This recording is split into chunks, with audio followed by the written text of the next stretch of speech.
I'm Toby, and this is Sea Life. Okay, Daniel's getting the equipment out, but he just made the comment that this spot is actually really pretty level.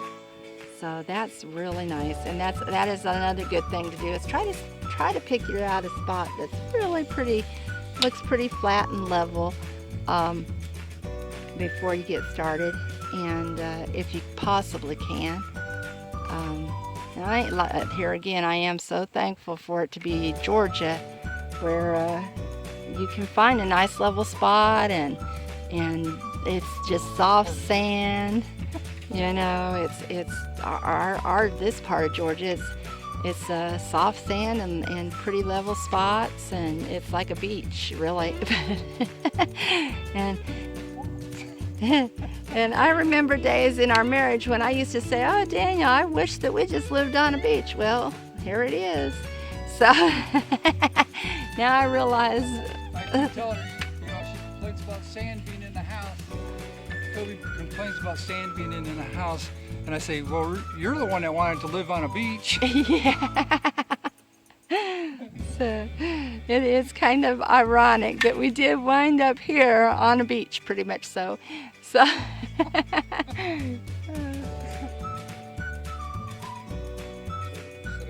going to set up the tripod so that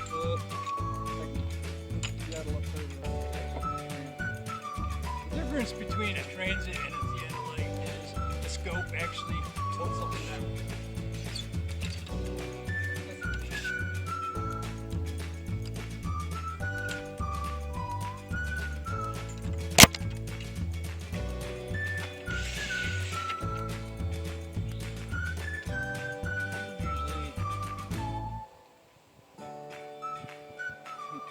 Usually a theodolite is used by land surveyors, and a Transit is used by construction. but we've used the Transit for land survey before as well. Right. Yes. Actually, I know more about Transit. Yeah, I know more about a theodolite.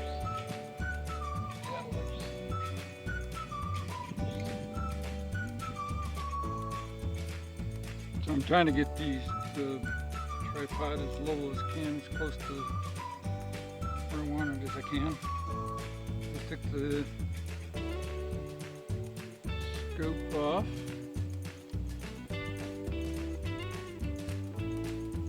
That looks much better. Okay. That's much better.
So I got it back over top of where I needed it.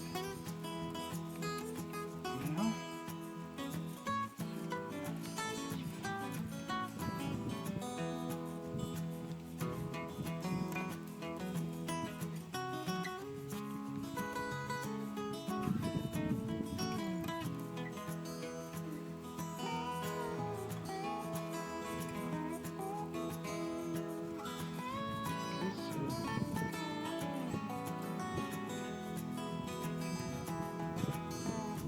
And once you see that it's pretty level, so really level is having that bubble inside that circle.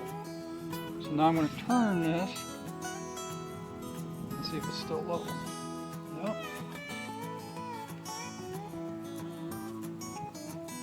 Doesn't have to be perfect in the center of the bubble, it just has to be within the circle. And our theodolite is level.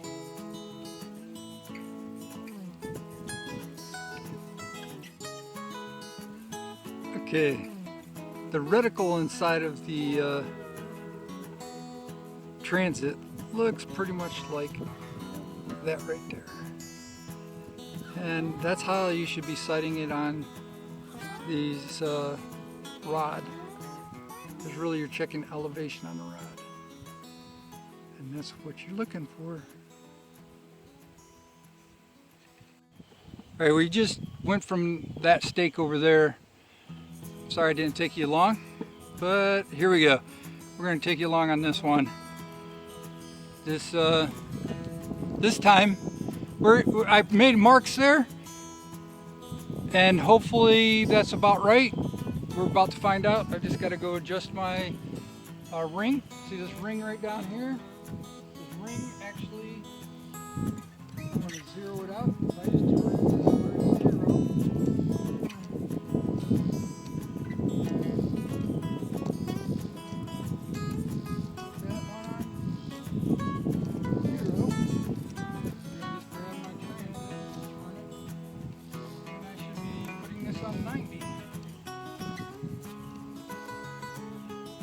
This is the fine tuning two on the sides. I'm fine tuning it to 90 degrees.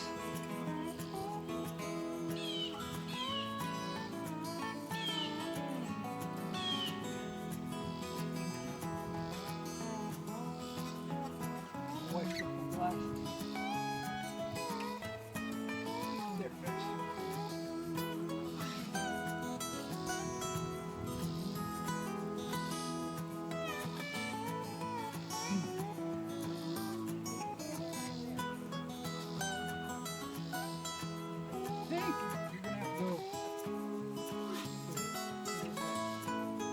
Oh yeah, come on, more.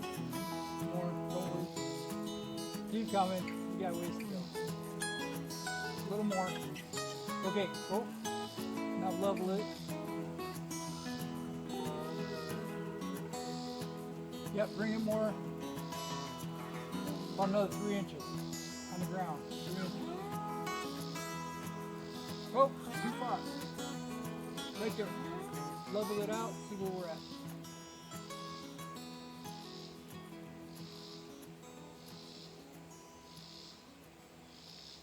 Oh, yeah, you know what? You're holding steady really good there, Kyle.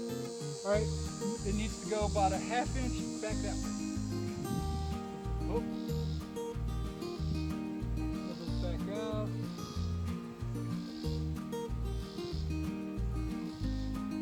About a ¼ inch the other way.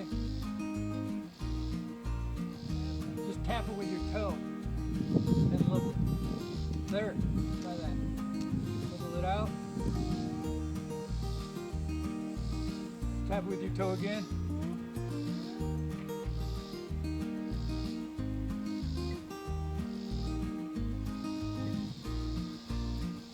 One more time. Tap it with your toe. Okay.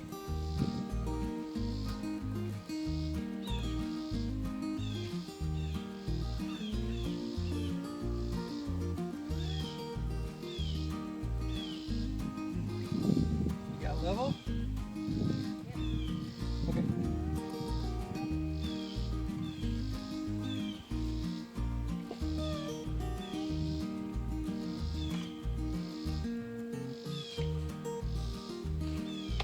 Alrighty, we should have it.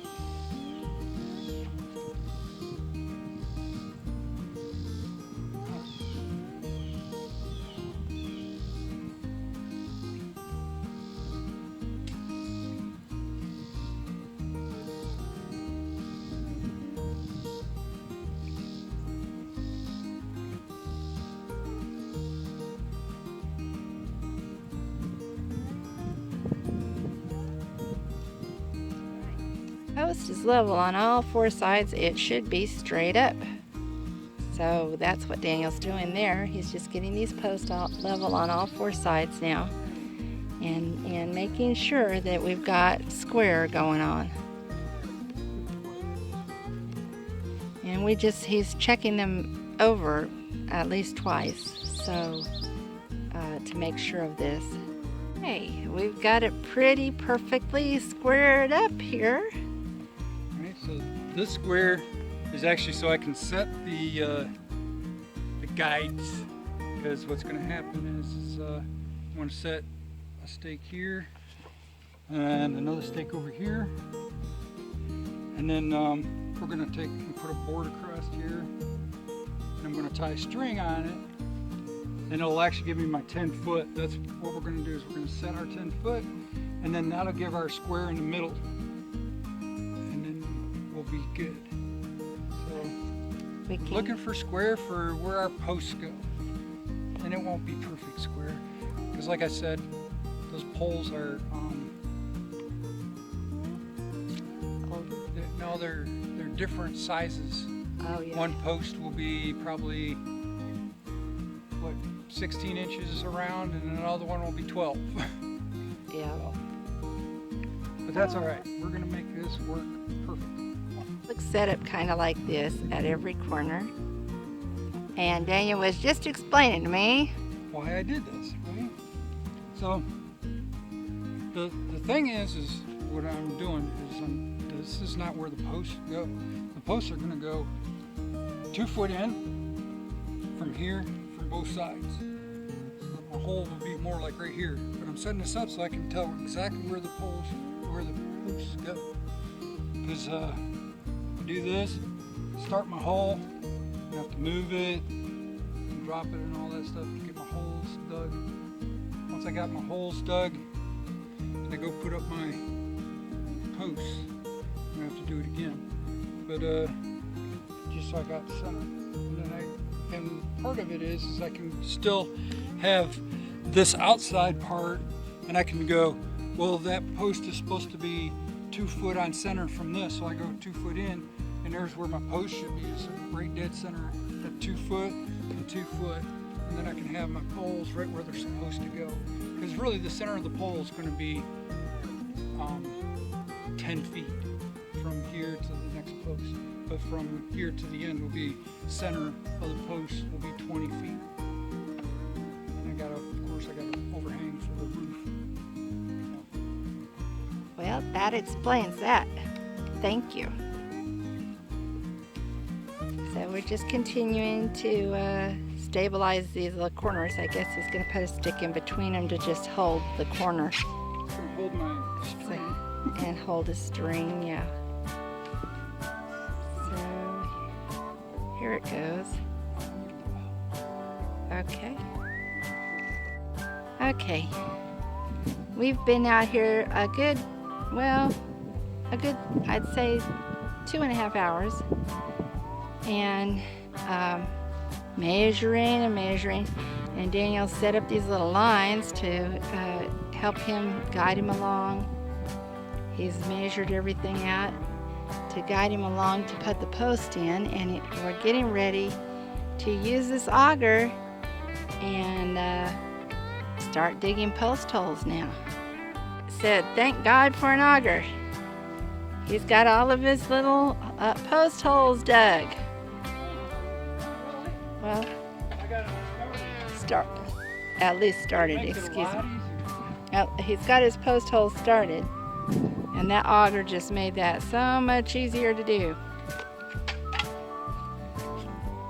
So I guess he's going to finish up with the hand tools here. Yeah, each one of these is probably anywhere between 12 and 16 inches around, so I got to make these holes much bigger because this is only an 8-inch. Oh, Daniel's using his post hole diggers. And like I said, I love the fact that this is Georgia. It just makes this sort of digging so much easier, especially here where there's just sand. And he's just going to use those post hole diggers and go to each hole, and he's widening them because those free telephone poles we picked up are kind of wide, so they can be nice, big, and sturdy posts for this pole barn. I have his tamper with him, so here's his unique technique for tamping the bottom. You're gonna step in, do a little dance. Next, I'm going to get my transit out and measure the bottom of these holes and try to get them all the same depth. Yeah. So that when I set the poles in, I don't have to. He's going to try to be sure that the depth of each one. All my poles are 12 feet long. Kind of hoping to make them somewhere between 10 and 9 feet. And then that way, have plenty of clearance. So here he goes with his little exercise. I tell you what, since Daniel has retired, he's losing weight left and right. He's done so much. He's almost lost 30 pounds. Yeah. He went down to 2 meals a day. He's not doing the 1 meal a day like I am, but he went down to 2 meals a day, and then we've been. He is eating less at lunchtime, though. Yeah, that's what he says. Anyway, but yeah. So he's went down to 2 meals a day, and we've done all this exercise, all these projects we've been into, which have been a lot of them, and we're just trying to get this farm up and going, and have everything built that we need to have built.